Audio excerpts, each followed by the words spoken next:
Welcome back to part 2 of Mark Zjedlar on I Catch Killers. Mark is now going to take us into the world of the homicide detective and working in the child abuse squad. We'll give you an understanding of the impact it can have on you as a person and those around you working in those areas. He'll talk about the suicide of some colleagues and how that changed his perspective on things.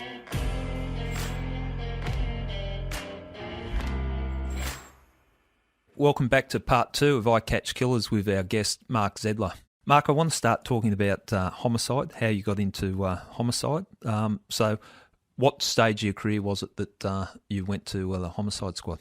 Yeah, so I'd been at Southeast Asian organised crime, and we actually started through an informant, basically investigated some old homicides. And they were jobs that Homicide had run, and we ended up getting charging people for that.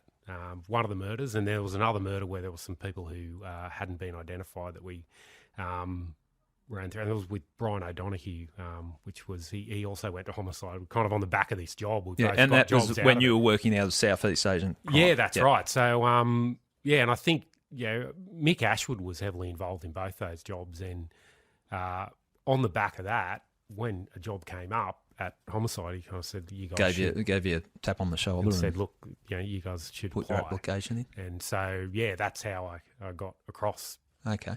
Just, you mentioned informants, and I always find that fascinating because every detective's got an informant story.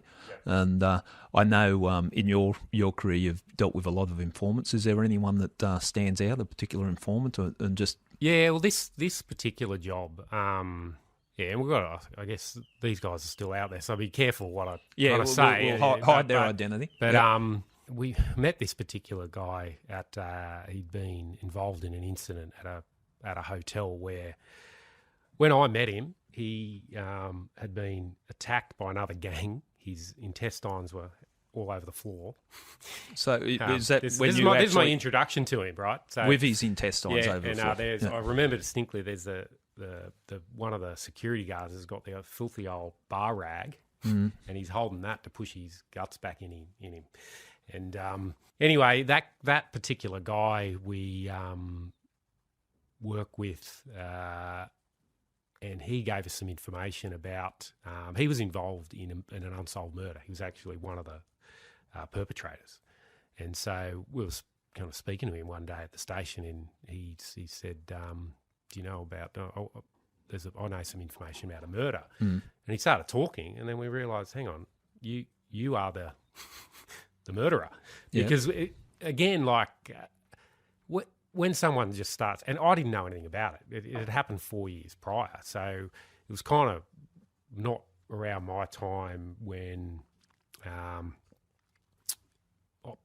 was working in the detectives then, so I didn't know exactly.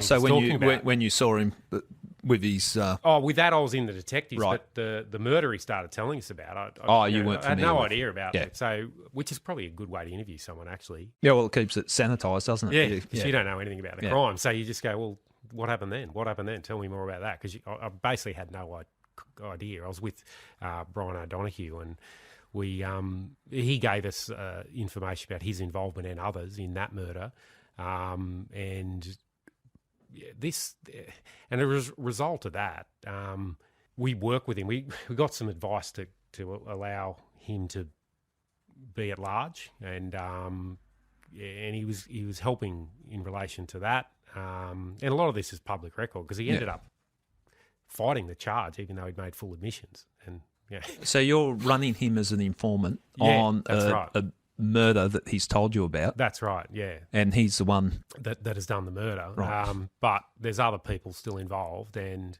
then there was another murder that happened 7 days. It was either prior or after that particular murder, where one person was charged, but there was a number of others involved. And this was of a young 16-year-old that had been kidnapped, tortured, and basically had his throat cut, dumped at a building site in Chester Hill. And so he kind of worked with us when we scooped up a number of, it was 4 involved in each murder. So we got eight accused for 2 different murder trials. And that was kind of the information he gave us and implicated What himself. was his motive? His motivation, it was like this particular incident where he's been stabbed, it was like he had an epiphany that he needed to, Dare I say, he found God or something? I don't think it along was those- that. I don't think it was. I think he thought he was going to die. He kind of wasn't going to long for this world. I think he knew Okay. that. So this was the thing. He'd started talking in a way that, well, like, is this bloke all there? Because I know he's a bad guy, and I know he's been involved in a number of things. He'd been shot and stabbed, and he was only 21 at the time. So he had the runs on the board that he wasn't lying. Yeah. But you got to test: is he telling us the truth? Yeah. And he was. There was nothing he said that wasn't factual, and it all checked out. Yeah, he basically gave up all these people, and he also tipped us into another solicit to murder that was going to happen, that he got information about, which involved a pretty heavy Lebanese underworld figure. So when you said you had him out there, like you let him run, how often were you in contact with him? Daily. Yeah. Yeah. My wife would answer the phone at night, and he'd be ringing at 3 a.m, just bored, want to chat to you. What is it about informants? Yeah. I've found out with informants, you get them in, you build that rapport, but then you become responsible for their life. Yeah, and he got really excited. They get quite excited about, maybe we could use this to get information. They become pseudo detective. Do you? I think that's part of that, and I've often looked at this, and I see it with organised crime informants and different things. They like to be part of something. They become part of our gang, which is the police gang, and genuinely are trying to help and get invested in getting a result. Yeah. Well, one day, and this is he knew, because he had wide-reaching kind of connections. One day, he rings me up and says, "If something really bad was going to happen, could you do something about it?" And I'm like, "Well, yeah. What is it?" "Oh, don't know yet. I'm working on it." Okay. That's always a worry All right. when an informant Okay. tells you he's working on something. Anyway, keeps kind of touching base. He's really cagey about what he's telling us. And then we get him, have a face-to-face, and we're going through, what are you talking about? He goes, "Oh, well, this Crown witness is actually Bassem Hemsey, who was a pretty infamous crook, was on remand for the murder of a There was a Crown witness that was going to give evidence against him, and he'd approached our informant to murder this guy." So this is the credibility he had. Yeah. He was known to do that kind of badness. He'd be a contract killer. And we're saying, basically. right, so what has transpired? And he said, well, what, they're going to pay me this. We've already organised the gun. I've already been in a drive-by with him. He'd gone. There was all these stages of planning and preparation. Now I'm looking at it from a detective's point of view. At this point in time, you're starting to get concerned about very managing concerned. this. I remember Andy Day and Paul Phillips were our inspectors, and we're on the phone to them, and we're going, "Well, we got this. This is what he's told us." And they're like, Slim was Paul Phillips' nickname, and Paul Phillips, he's like, "Oh dear, oh God." he's never really lost his cool, but he'd just be like, that means fuck. And what? And we're going, well, this is this guy. He's very loose, but everything he says is right. Like he's not a bullshitter. This is so. In the end, the guys that had originally, and they were from East Coast, and they came across. We did kind of a combined job with them and substituted in a UC. Yeah. And he was going to do the hit and pulled our guy out of it, and in the end they captured the evidence to Got get the him for a results. solicited murder. Yeah. But the thing was too, we had to say, once someone's engaged him, you got to say, yeah, you'll do it, because if not, it goes out to market and then you don't have control. That's the thing, and that's interesting you should say that, because I don't think a lot of people would see that, because you can't just say, no, don't do that, because they're still going to try and get this person killed. Yeah, and I remember, that was... So there's a pressure there that you can't just discard it. You got to run with it, deal with it, and get a result. Yeah. So that was... it was pretty... But this guy he had that kind of credibility, and that this kind of stuff was happening. So running him was very interesting. Did it cause drama at homes of the 3 a.m. phone calls? Oh, look, it did, and and a lot of calls. My wife's come up on a lot of different intercepts, because I'm like, so half the time you're answering the phone, you're probably going to be recorded, because of the stuff we had going on, and I'll just explain it. This guy's like, he's a bit lost, because he had a gang and now where he's gang. That's exactly right. That's what I'm talking about. But I know my kids grew up on an informant. I obviously won't say his name, but they were fascinated by him. And every time, is that the informant? Because he'd be phoning all the time, and they'd hear the conversations and just think, what the hell is going on here? Yeah. But it's an interesting relationship. It's very taxing, isn't it? Oh, like it's not a 9 to 5. If you've got an informant and you're running a red hot informant, you've got to invest, and you can't bullshit them too. There's a degree of trust, and so it's a delicate balance. And as soon as you are not there for them, that it's because he's putting himself out there, massively. Like he's at risk, and if we're not there, 24/7, ready to kind of respond, then he'll walk. And that's right. I'm still getting calls, and last call I had a couple of days, or last contact from the informant, and he knows I'm out of the cops, but still is contacting me on wanting to check on stuff. So it's that relationship that you get with them that it's built on a degree of trust. Yeah, I had a guy ring me only just before I left the cops who was involved with a Middle Eastern organised crime, and he's ringing me asking advice, and he'd ring for the most bizarre reason. He ended up doing the dirty on us, like didn't give evidence, and then went missing, and he'd ring when he wanted something, basically. But it turned out he just bashed and sexually assaulted his wife, and he was kind of ringing me, trying to get... So I straight away rang the local detectives and got him arrested. Yeah.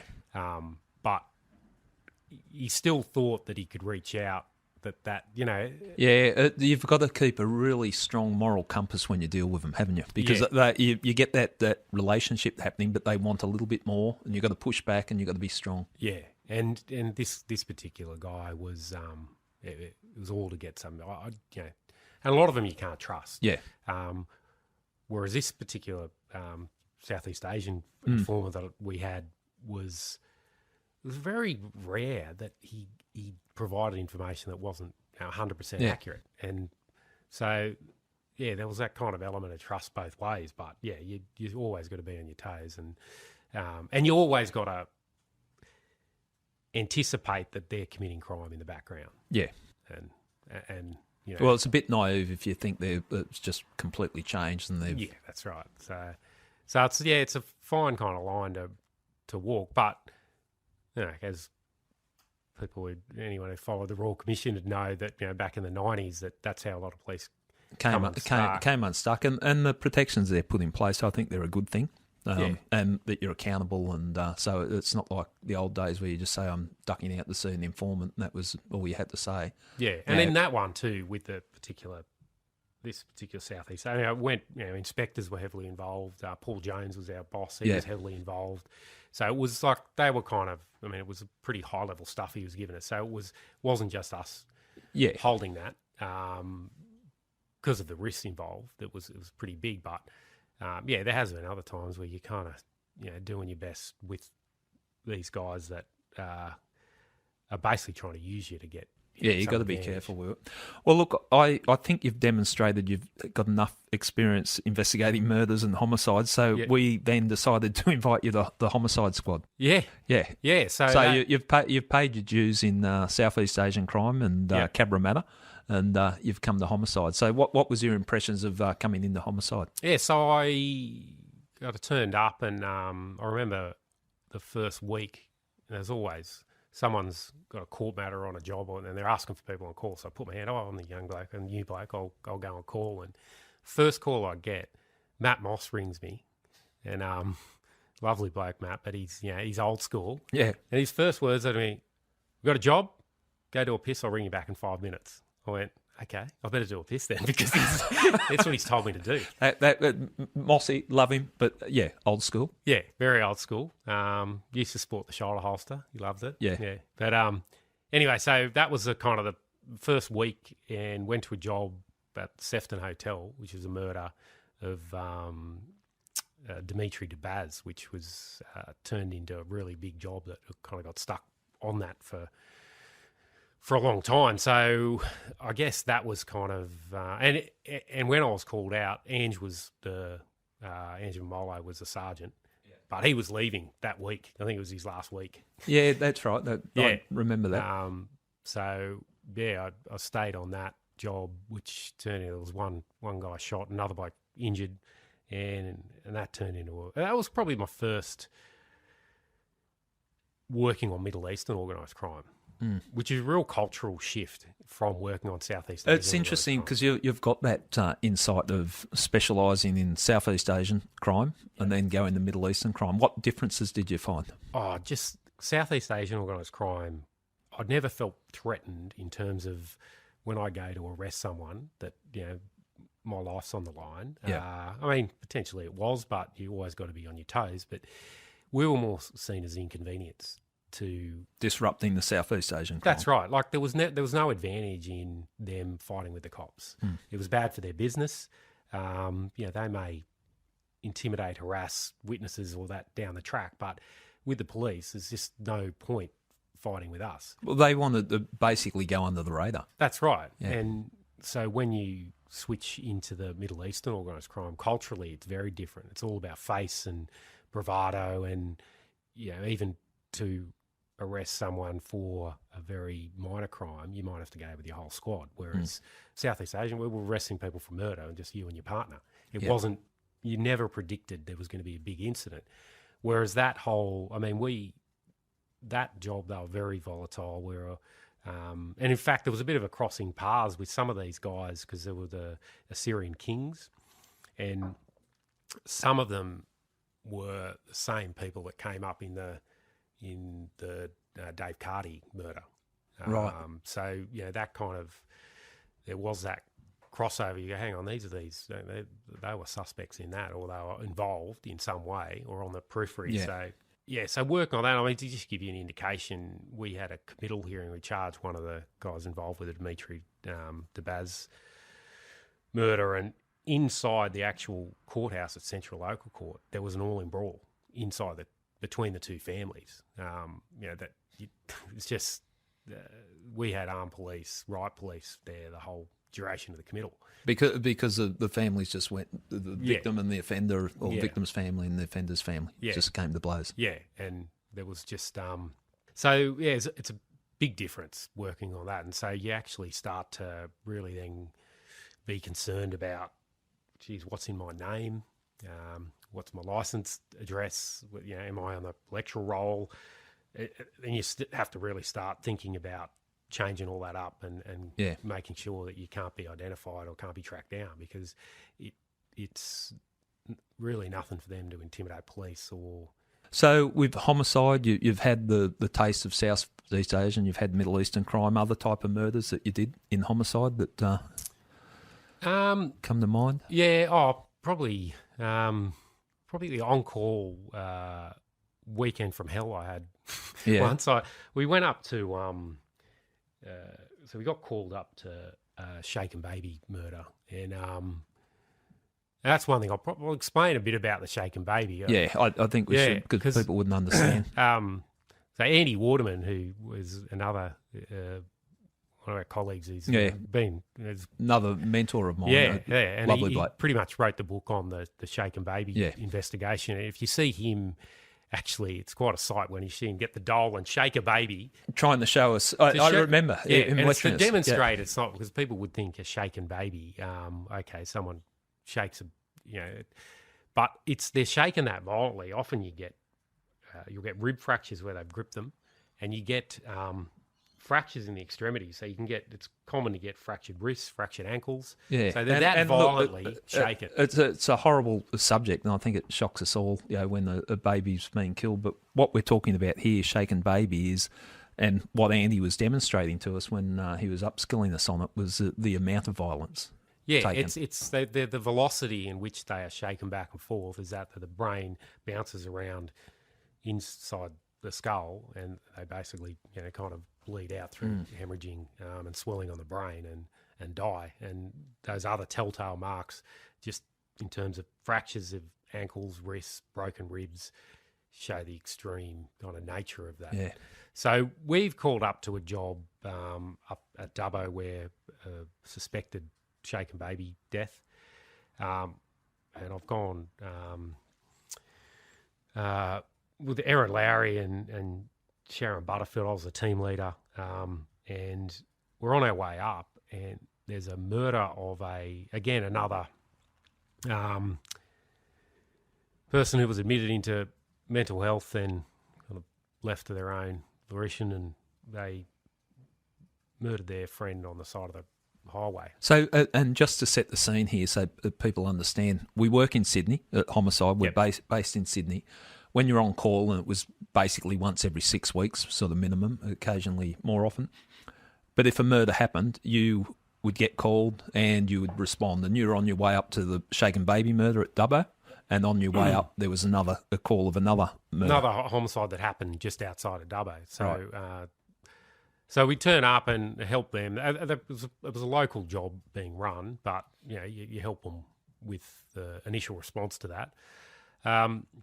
Next day, tidy up the tail end of that. Like I said, they were running that, but get onto the investigation, trying to track down these parents who are drug addicts and hard to locate. And at this stage, we've probably arrived and haven't really slept going into the next day because we've responded to another murder. We start responding to this. We get 2 days into the investigation of shaken baby death, and as you well know, that you're trying to do as much as possible in those first 72 hours, and we've already been kind of missed some time because we've had to divert our attention to something else. And you're also ducking home to pack your gear, grab your bags, drive in 6 hours up to Dubbo or however long it takes. That's right. Yep. So we get involved in that, end up tracking down the parents and interviewing them. And I'm back, finally get back to a hotel room where we've had a night where we can probably knock off at a reasonable time, refresh to come back. So you've been at it for about 3 days? Yep, been about 3 days. Mick Willing was the crime manager there actually at the time. At Dubbo. So he's made a call. Look, I've got a siege, got 1 dead and 1 injured. And I honestly thought he was taking the piss. I actually, when I ended the phone call with him, I went and spoke to Erin. I said, because she'd been rung also, and it's a surely bit of a not. sick joke. Like, come on, we're a bit tired. I thought maybe because it was already, made a bit of a thing of, geez, you turn up here and you bring the murder with you, basically. Yeah. So for this to happen, I was like, is he making this up? No, he wasn't making it up. It was a pretty live situation. So we go in and at this stage we've still got the farmers. So what had happened, there was an ongoing dispute between a manager of a farm and the landowner. So, and the landowner said, look, once you're off the property, there was something to do with, it was civil, basically. Yeah. He was standing his ground, the manager, and saying, look, I've got rights to stay here under my tenancy. And the landowner wanted him gone, and the police had been involved, and they'd even got legal advice, and said, there's nothing, it's a civil matter, it needs to be worked out. It's just a kind of a tenancy tribunal type of arrangement. So the landowner's going, right, well, he may have rights to the house, but I own the rest of the property. So he's got some heavy guys from Melbourne to come down and just camp there, and they were just harassing him. Cutting electricity, putting holes in the tanks in the middle of the night, banging through banging on the window, so ongoing harassment. It's building up. Yeah, building up. He snaps, comes out, just starts opening fire, hits one, kills one, and he injures another. And at this stage, you've got they've taken the injured bloke away. There's a dead body there, and there's the manager in the house with his family and a firearm. So, so we're coordinating, the negotiators, flying up the SPG. 3 days, not much sleep, and then. And what time did you get notified about that? That would have been at about 10 or 11 at night. I hate those calls at that time. Just when you're about to go to sleep. Yeah. There's you're not refreshed at all. Yeah. And you're responding to that. We were lucky enough, though, at that point that might have been, I think it was Paul Jones at the time had kind of identified, I need to send another team up. This is getting ridiculous. So we kind of managed it to a point. And I think Joey Cassett turned up with another team, and they kind of, because we still hadn't finished the investigation at the Shake and Bake. Yeah.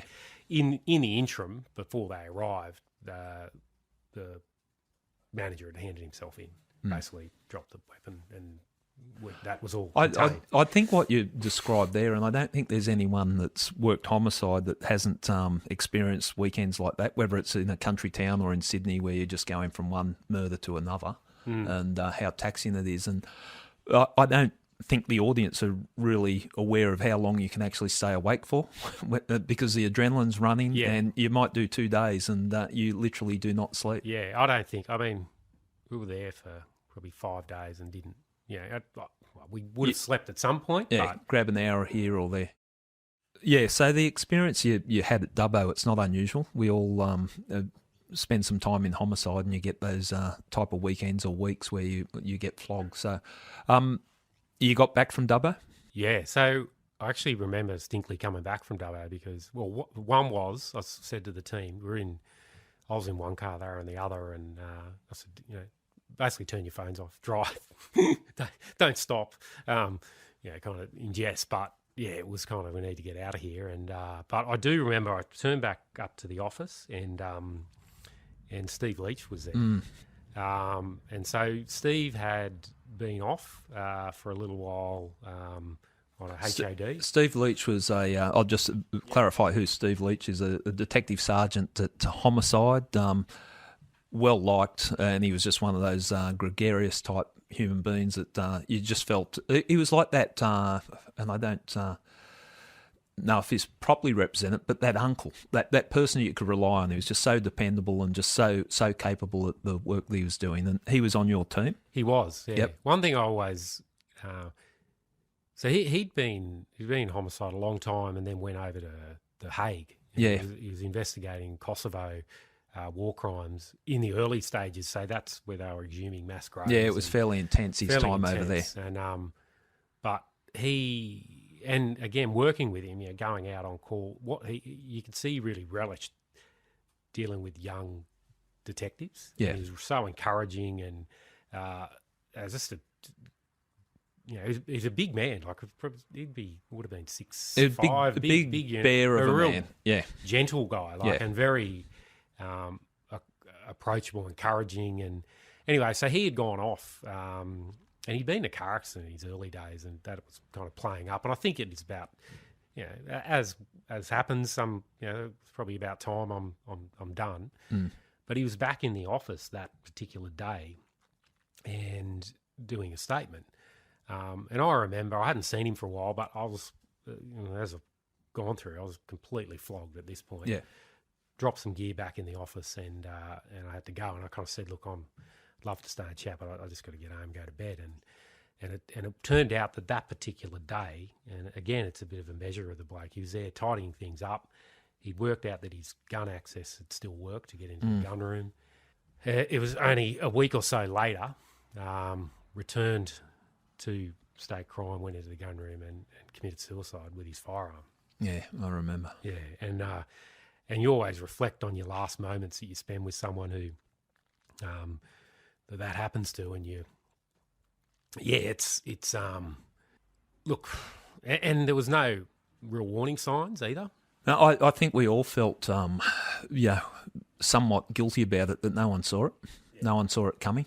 And when he did kill himself, and it was, in our environment, it was down in our gun lockers, and it was just such a. I was away at the time. I was up, I think, an inquest up on the north coast, and heard about it. I just couldn't believe it. But that, I understand what you're saying. You must feel it, that you could have spoken to him. Whether that would have made a difference, who knows? Yeah, I've still got it, Amy, because I'm into surfing, and he'd given me an old Mark Richards board that he had. Yeah.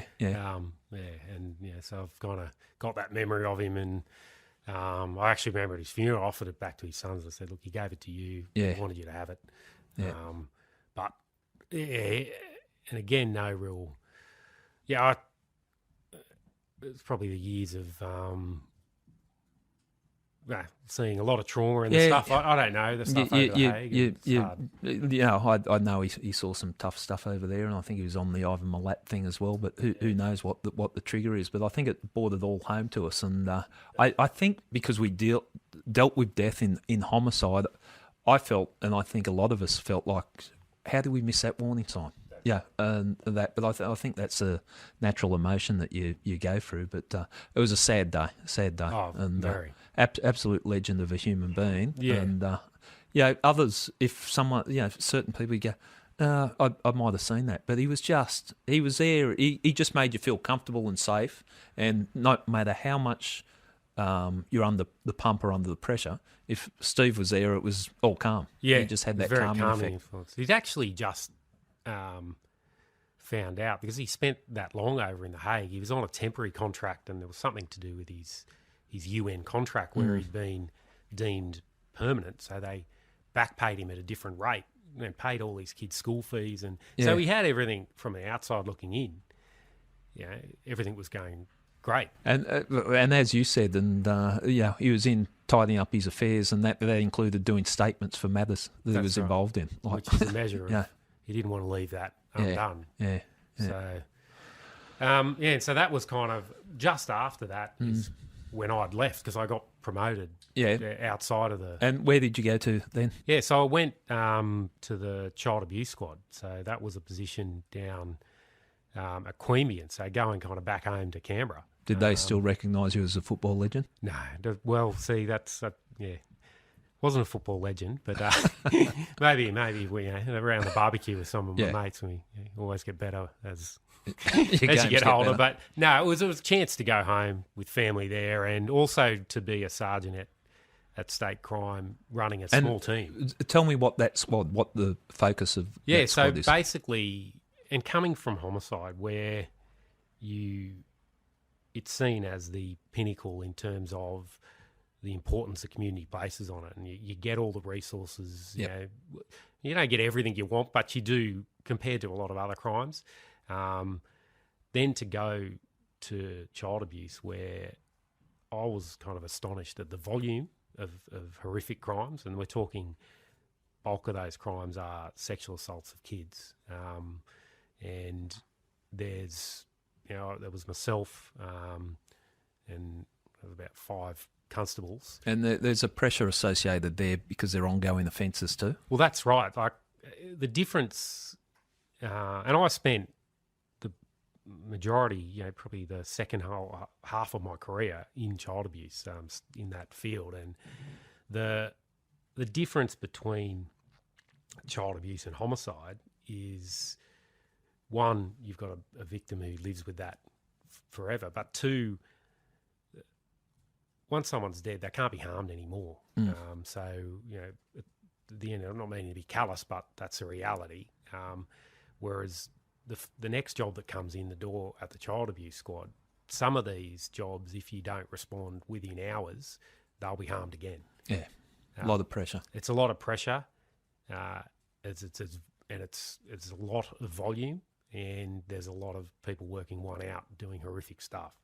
Or there was when I was there. I think the New South Wales Police would recognise the pressure that squad was under, and the numbers have been increased, and it's starting to appreciate the way it's got to be addressed and attacked. And I think too, it was always seen as statistic-wise in terms of state crime, and I think it was the case when I left, and I can't have seen it changing. The the child abuse squad lock up more people than all the other squads combined. Mm. Yeah.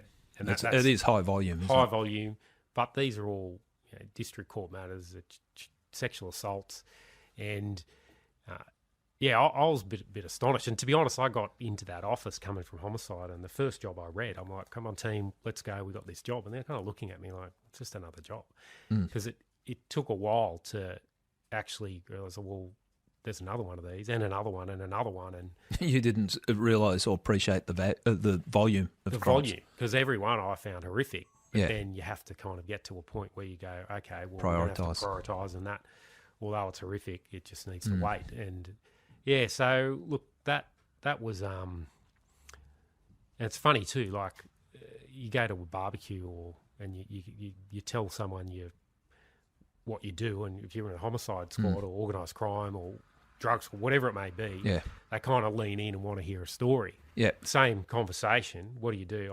I'm a detective at child abuse, and they almost you physically back away because they don't want to hear. Yeah, that's interesting. I haven't thought about it that way, but you're quite right that people can listen to and talk about the homicides, but the sexual assault of kids just scares people away. Yeah, and look, it's not a subject that people kind of want to know about. Yeah.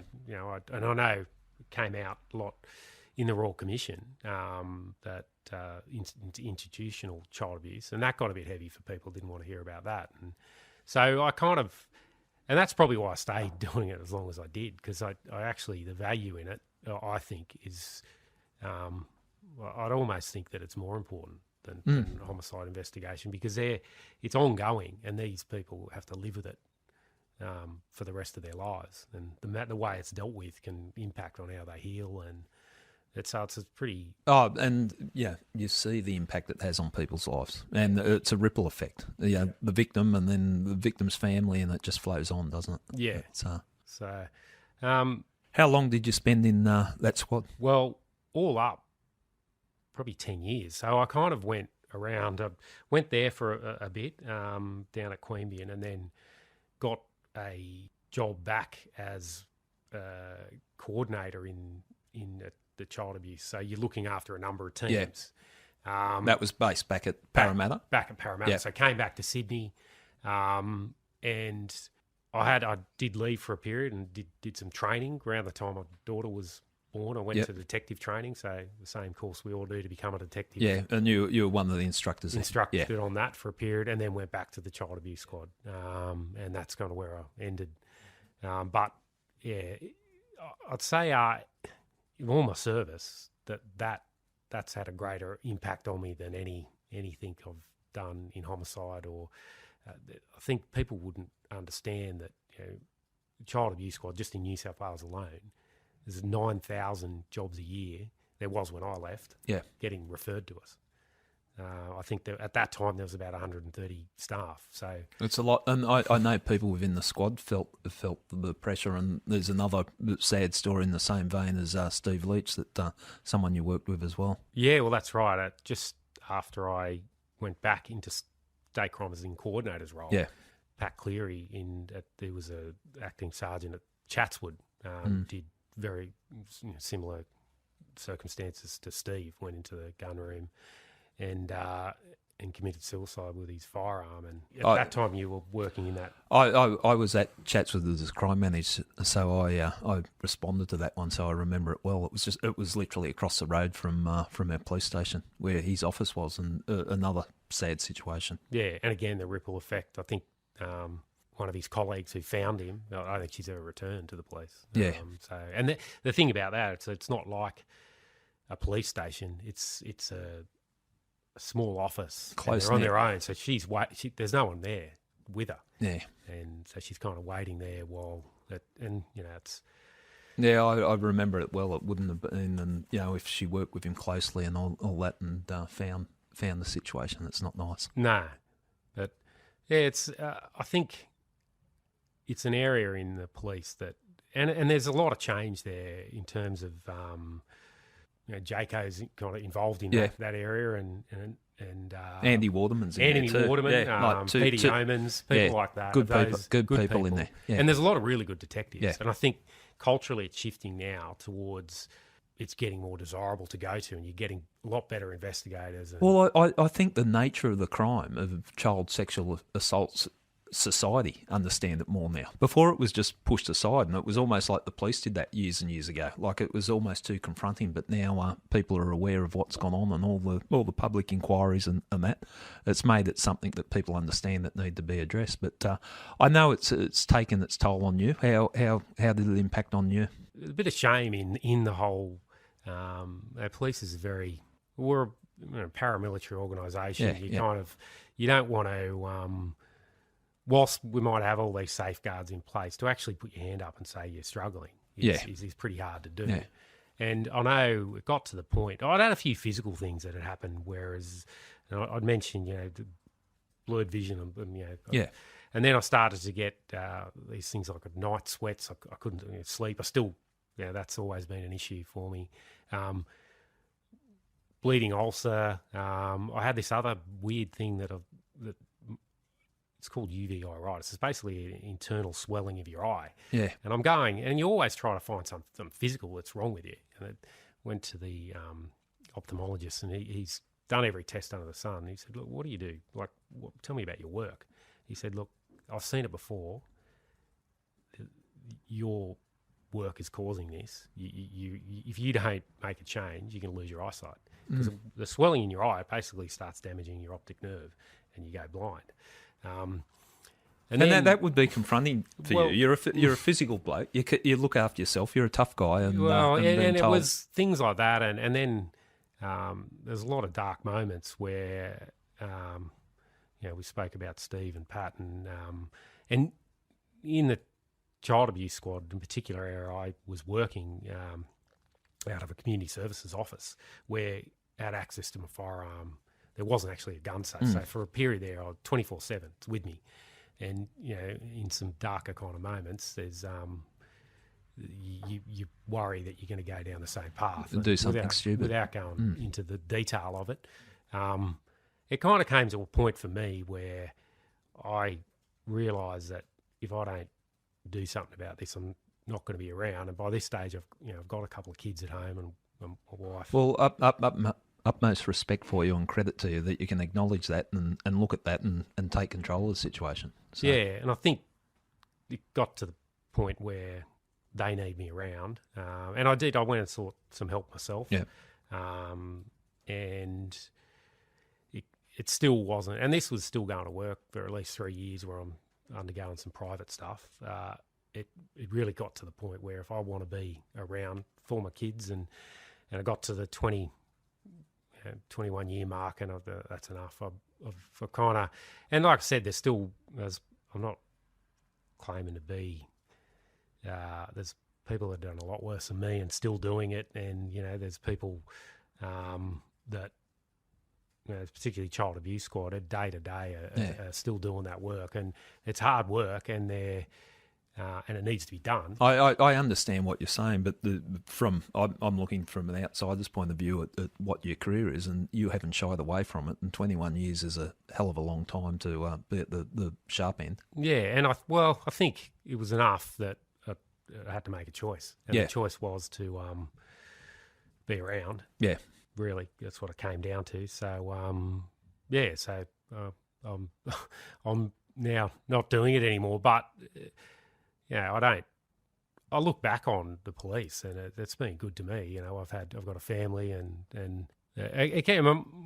my wife has been with me my whole career. Yeah. Is Mary. She's kind of started to identify. I've always like the deer in the headlights. Got that 1,000-yard stare, never present. And she described it to me the other day. It's like every job kind of a little bit of it sticks to you. Yeah. To the point where you almost suffocate with it. And well, I think something that you told me holds in stark contrast from the life that you live outside the cops and the life in, where you're at that barbecue and you got a call and it was a young child that had been murdered, and you're at the barbecue of your school reunion or whatever. I was at one of my mates Pete's house, and we're basically there, all my schoolmates around, and they used to they'd relish in the stories of, tell us about what you're doing at work and homicide, and it sounds very sexy and glamorous. And look, I enjoyed my time there, no question, but I remember this distinctly. I was on call and I get a phone call and said, look, boys, I've got to go. And they're like, oh, why do you got to go? You got a job? And they're really interested. And I said, yeah, I got a job. Look, I've got to go. I didn't really want to tell them what the job was, and they kind of pushed me. I said, well, it's a murder and rape of a 4-year-old. And, it's like the music stopped. And they're like, oh. And so that was... That's that stark contrast It is. from the world that you live outside the cops and then what you're confronted within the cops. Well, that's right. It's like your life is this, and that's my life is and it's not probably as glamorous as you think. And whilst, and I'm still good mates, which is they've been kind of constant throughout my life. All my mates went to school with and played footy and that with, and they've all undertaken different paths, but my path just happened to be completely different, and it ends up it's 20 years of kind of violence and crime, which is a whole different life to general population. Yeah, you're exposed to things that normal people in society don't get exposed to. And and it's got to shape who you are. I think it does. Even people that go through it, they might not even acknowledge it. You've acknowledged the impact it's had on you, and I think that's healthy. What, just changing direction a little bit, what's the skills that you think make a good detective? I think you've got to be passionate. You've got to be driven. You've got to be dedicated. It's not a 9-to-5 job. It's if you're going to do it well, you've really got to live it. But it's rewarding. I think in terms of you can get a result and you can help people. I mean, that's the thing you get.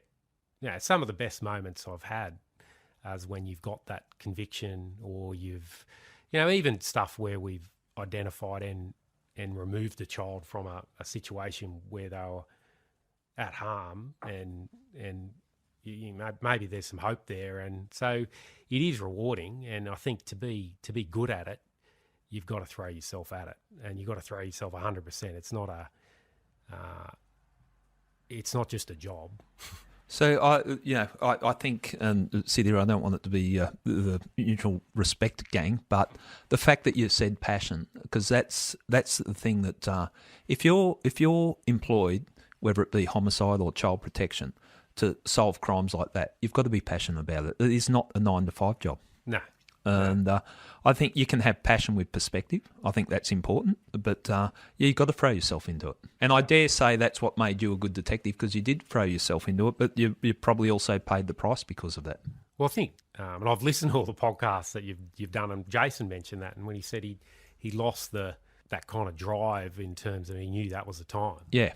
Because I think if you don't have that, you're not going to be very good at your job, particularly when you got it's in those sharp, pointy areas of... Yeah, but that's right. It's you get to that point and you go, okay, enough's enough. And I know my career finished in a different way than I expected it to finish, but I know there were times where I was questioning, can I do this anymore? Do I want to do this anymore? And I think that's because you are invested in the job. Another, and because you've been involved in detective training, I think this is important, and the type of areas you've worked. Empathy is something good. You've had your relationships with your informants because you show them empathy, and also the way that you deal with the crooks and that. I think that's an important quality. Yeah. What do you say about that? Yeah, well, I think if you just approach it and this is what recruiting informants was, treat them how you'd want to be treated. I mean, yes, they may have. I mean, the only part that's very difficult to show empathy is interviewing a pedophile. But however, you can dig into that to go, the best way for this victim to not have to give evidence is to me to get something out of this, and that might be to not show my disgust and disdain for this guy and get him to talk by trying to bury what I'm actually truly thinking. Yeah, I'm sitting here. I know exactly where you're coming from there, and I've sat opposite pedophiles, and the whole thing is not to judge, and you've got to put that across, because you're doing a disservice to the victims if you sit there and be a tough guy and you're just a pedophile. Right. You've got to sit there, listen to them, let them tell their story, and you walk out and you feel. I feel when I walk out of an interview room with a pedophile like that, I feel slightly dirty, grubby. Yeah. I remember an interview I did with a guy down at Queanbeyan where he just made full and frank admissions, which is very rare, to what he did to this young girl, and in the end, I asked the question why. why did you do it? And his response was, I like all women. I like, and I'm like white knuckled under the thing, grabbing hold of the table. Yeah. This wasn't a woman; it was an 8-year-old child. Yeah, and in the end, he realised that the table. I'd turned on him at that point. I got what I needed. Yeah, but I started to feel grubby in that interview room, and really had to contain. This isn't. You're not talking about a woman. You're talking about an 8-year-old child. This isn't, and that's what the justification in his mind. Yeah, I know what you're saying. I interviewed a murdering pedophile, and he was saying that the 10-year-old victim was enjoying it, and this is the person that's got a knife to her throat, and saying that, and I drew the line a little bit there, and sort of bit back a bit, but it does. There was one pedophile that I interviewed that had a Ned Kelly type beard, and I couldn't stand anyone with a beard for a long time. After that, everyone I saw with a beard, like a Ned Kelly type beard, I thought pedophile, and that's sort of what you take away from it, I think, and you do walk away feeling a little bit dirty. Yeah. So, but even as I said about empathy, like even with I noticed after having had kids myself and interviewing people around the shake and baby stuff, and you were a better interviewer because you knew the trigger points where something, and you're talking to people who are drug dependent, they're struggling in a lot of ways, but and when you got a baby yourself, when geez, you just got to walk out of the room. Yeah. But you know where the trigger points might be, and you become better interviewer for having that empathy to go, well, so what was leading up to it, and trying to get in. If you take that feeling of judgment away from the interview room, they're more likely to talk about it. Yeah. So, but and I think at the end of the day, that's what I said on the detectives course when you talk about the interviewing technique. It's not your story; it's their story, and it doesn't matter what story they're giving you. Let them talk. It's not about the old school way of this is what I want them to say. I'll write down 200 questions. All right. Even if you know they're lying, tell me more. And that's what we always. And that's just, I guess, you get them to believe that. I'm listening to you, and I believe your story, whether it's rubbish or not. Let them go and that kind of stuff. So. That was good being part of that detective training. I think I always found it rewarding when I was lecturing down there or doing something to the detectives course or homicide course to put back in your knowledge, because we're all trained by people more experienced and pass that it's almost like passing a lineage along. But with your police career, you'd do it all over again. Yeah, I would. And I think even though it's probably taken a toll on me, I think I worked out up until recent birthdays. I spent half my life on the planet, being a cop. So it really does shape who you are. But I kind of look back and I believe it was worthwhile, and it kind of and I'd encourage. But it is a good job. It's an occupation that's what I tell people. They talk about policing. There's so many different areas you can go into too. It's like a smorgasbord of opportunities. So I see it as a positive. Yeah. I've got to wrap it up, but there's a couple of things I just want to cover off on. When are you going to get your old man to come on the podcast? Yeah. I'm still working on him. Well, I'll play him this one, but he's got a really good story. He has got a story, and I've heard everyone's stories in policing, and when I spoke to him and I heard his story, that just blew me away. That's an amazing story, so please work him hard. Yeah, I will. Yeah, okay. Sure. A couple of other things. When you came to Homicide, that there was a lot of debate in the office whether you're better looking than Joe Casser. Joe Casser's an assistant commissioner, and I think Mick Fitzgerald was the one that was starting the debate. He was saying, I think Mark Zjedlar is better looking than Joe Casser. Can you just settle that for us? Well, I was younger. Well, I used to get that with Paul Augley's. And, you're up against him too. Yeah, but no, I don't know. Can't really answer that. You can't? Or you're not prepared to? Not prepared. He's a good-looking man, Joe Casso. He's a good-looking rooster. I think that's what Fitzy said. But the Fitzy was always jealous, and I shouldn't be talking about him because is he assistant or deputy commissioner? I think he's assistant commissioner. And I heard him on the radio the other day. He's up there. He was always jealous about you good-looking young blokes in Homicide. So I hope he's listening to this. But look, Mark, thanks so much for coming along. I found it fascinating. I look at your career, and I think 21 years. It should have spanned 40 years. The amount of work that you've done, the things that you've seen, and full credit to you. And you're clearly getting on with your life. There is life outside the cops, and I really appreciate it. So thanks very much. There's a lot coming from you. Thank you. Cheers. As you can see, Mark is an impressive fellow. I think it's important that the public get to hear someone like Mark talking with such honesty and clarity about life in the cops. When you go into policing like Mark and operate at the sharp end, it's going to change you. I should also make the point, if you are struggling, whether you're a cop or not, you should always reach out for help. Hope you've enjoyed this episode of I Catch Killers. See you next time.